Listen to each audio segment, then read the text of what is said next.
You know him as one of the most successful country artists ever, and as the man who, while I hate to admit it, has more wins than any other coach on The Voice. He's had 30 #1 hit singles, whatever. The first, I'm just kidding, that's incredible. The first came 24 years ago with his debut track, Austin. And his latest is off his new album for recreational use only. It focuses on the actual whole state this time, not just Austin. That track is called Texas. He's obsessed with this. I'm just saying, of course, the guy from Oklahoma is talking about Texas, because why would you talk about Oklahoma? Just saying. Say hello to Blake Shelton.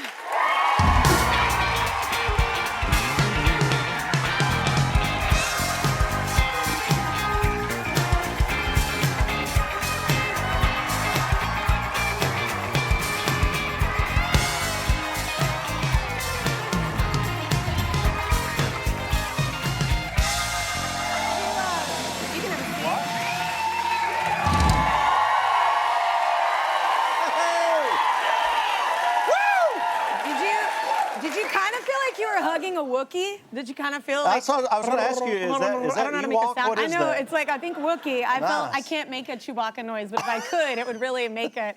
How are you? I'm good. I'm excited. Do you know, I don't know how many times I've been on your show, like 50? I think 6. 50? 50. And, Feels but like this is the first time I've been to the show since you've been to New York. Oh, New York. Oh, yeah, it is. That's right. It's been a long time. That's been like how long, many?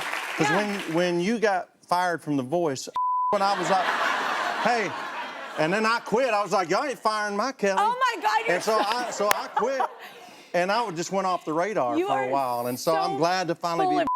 What are you talking about? What is wrong with you? Wait, I do want to talk about this because I was at home and I think it might have been my mom, but she sent me videos and it was Zuma performing and Kingston was performing, all red, and I just love that. I mean, of course they have 3 parental figures that are artists, so obviously that's running strong there in the household. Well, so Kingston is full on, like I don't even know how the genre, like the lane. It's like a rock. Yeah. Of some lane of rock, grunge, or I'm probably saying the wrong thing. He's probably rolling his eyes. Because you're not cool. Now. Yes, exactly. The Zuma is straight down, like traditional country, like, and he's very like adamant about like, hey, that's, you know, so and so, that's not country. Like this is country, you know. My like, gosh. So he's like serious about it. You can tell, like, even from what I saw, he listens to some 90s country. You can tell it just by how his sound and what I would say mostly 90s country. Yeah, like, which is great. Yeah. I actually love that about a lot of new artists. I was watching I'm a Professional and I Do My Homework, and you were on the Today Show recently, and you were talking about, it's hilarious because I love Zach Top. It's one of my favorite new artists, and Ella Langley. And Well, I met Zach. I met Ella last year at something, and I met Zach, and they're both of them. I don't know if you've met them, but they're just to talk to them. They're both as country people as they are their music. You know what I'm saying? Which it's cool to see this new generation coming up, and they're having so much success. Yeah, it does. It really does. For a while, I was kind of like, oh, okay, I guess it's lost, like that 90s sound, but it's starting to come back with these new artists, and I love it. Wait a minute, but I have a new album out, and you're talking about. I don't give a about your album. I'm just kidding.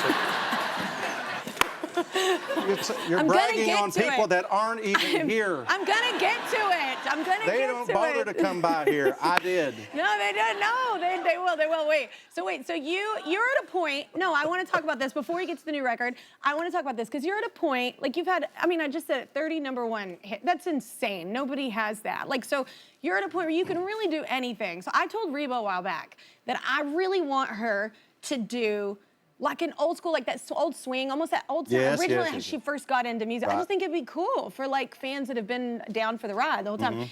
Would you ever make like any kind of like, would you focus and do like just a specific kind of like 90s sound or anything like what you grew up on, like, and focus more that? Would you do anything like that? I think you should. Come on. You've already made all the records in the land. Like, this one's really good too, but I just like, think it'd be cool to hear. I'm trying to get people to not realize how old I am. And like, if I do like an old school, they're like, oh my God, why doesn't that guy change it up? It's not the 90s anymore. If I do it, it's cool if these kids do it because it's like kids singing, you know, old songs. Now, if me, it's like, no, you know, you're in a, I hate saying that. You're in that legend status where it's like, it's up there. No, you are. Wow, and it's, you're in that status where people are always going to come to your show. It's like George Strait. Like, people are always going to come to your show. Like, you're just that artist, so it's gonna have that. That's what I mean. You already have this catalog that's insane. Is there anything that you really would want to do musically that you haven't done? I'm just saying. You haven't had me on one of your records. Yes, I have. That would be a... No, I was on your record. You were on my record.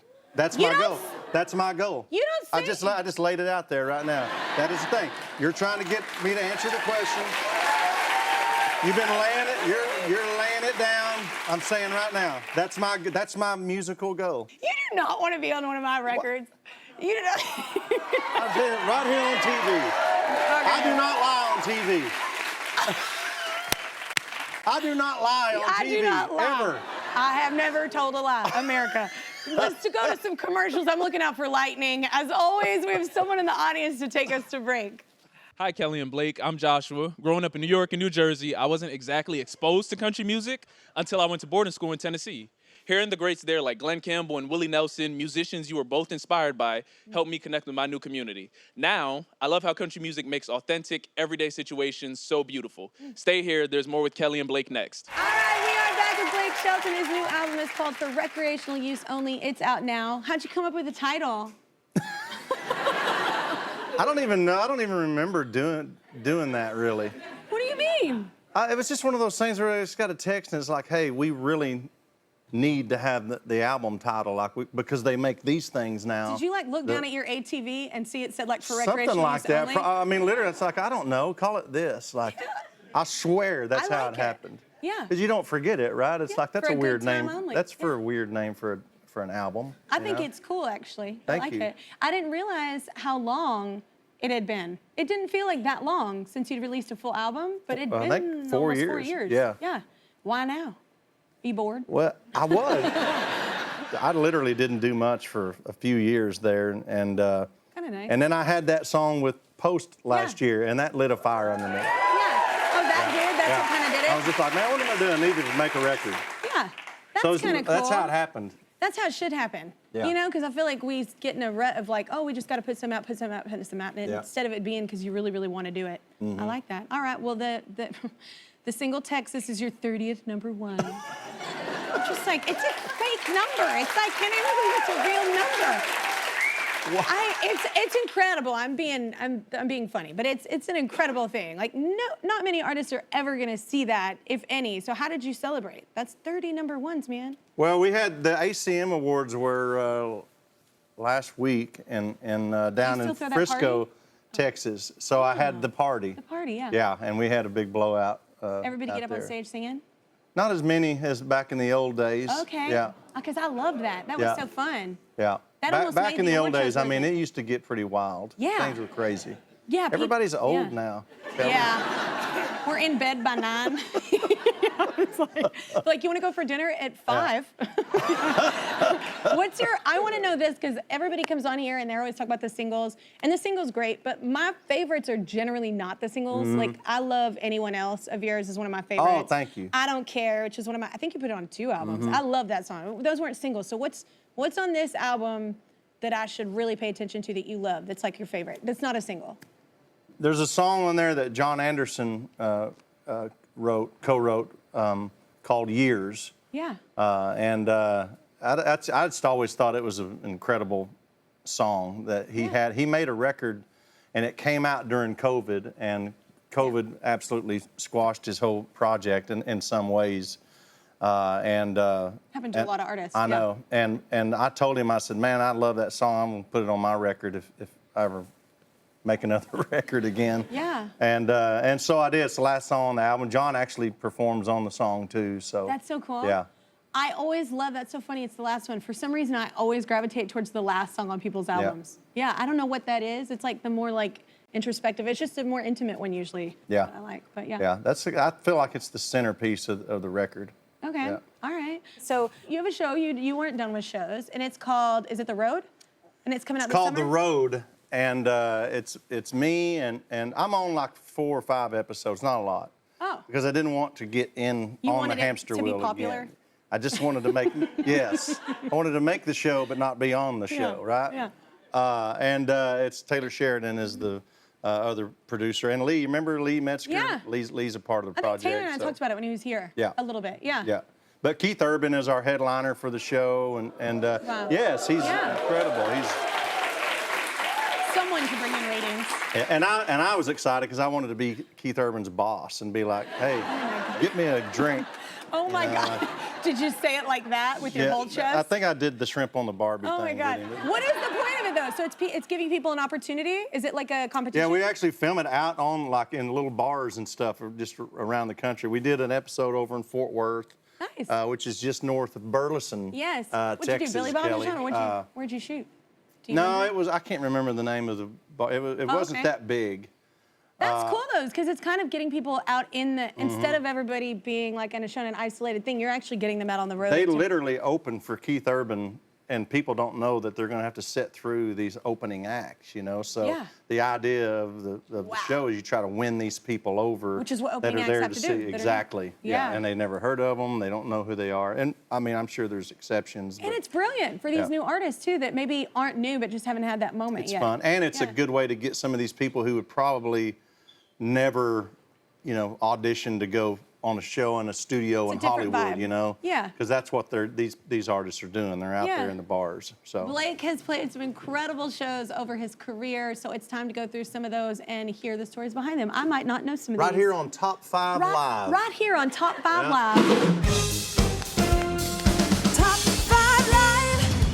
You're so excited. I can feel it. That's a hell of a theme that they wrote for Top 5 Live. That's an Emmy award-winning band over there. I'm just saying. So here's the first. Okay, this is Fanfare in Nashville. This is around 2002. This is around when we both started. Wait. This particular look, though. Oh, here it is, right? Oh, God. I have so many jokes that are not daytime worthy, but yeah. I remember it may have been that year, it could have been the year before that. They had this parking lot, because the CMA Fest used to be called Fanfare way back in the day, and fans figured out they knew where artists would park their cars, and instead of waiting in line to get autographs, they could just go stand against this fence and yell, you know, for artists to sign their stuff, you know. And one day I was leaving, and that was probably the look right there. And I was leaving, and as I was walking out, I kept hearing people scream for Terri Clark. Terri! Terri! And I was like, oh, but Terri Clark's out here, you know. I started looking around, and I turned around, and I saw the fans like, oh, God, you know. They thought I was Terri Clark when I was leaving, because my hair was, you know, long. We both had on the Wranglers and the boots and the hat. Yes. And Terri, I don't know who's more offended by it, is me or Terri, but the fans thought I was Terri. been there at that moment. Yeah. I'm sure you would have loved it. Oh, I love that I know it now. Don't worry, you'll get text about it just when you least expect it.